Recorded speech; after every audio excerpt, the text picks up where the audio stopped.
scan this. Sovi is here. Let's level up. Inheritance in Java can be tricky, but we will solve this code segment quickly. Let's trace these method calls to find the correct output together.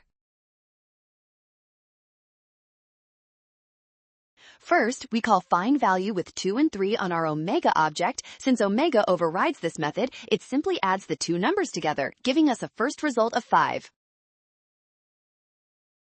Next, we call find value with just the number 4. This triggers super.findValue using 4 for both parameters, which the alpha class calculates as 2 times 4 plus 4 equaling 12. Finally, we call the overridden find value using 12 and 4. Adding those gives 16.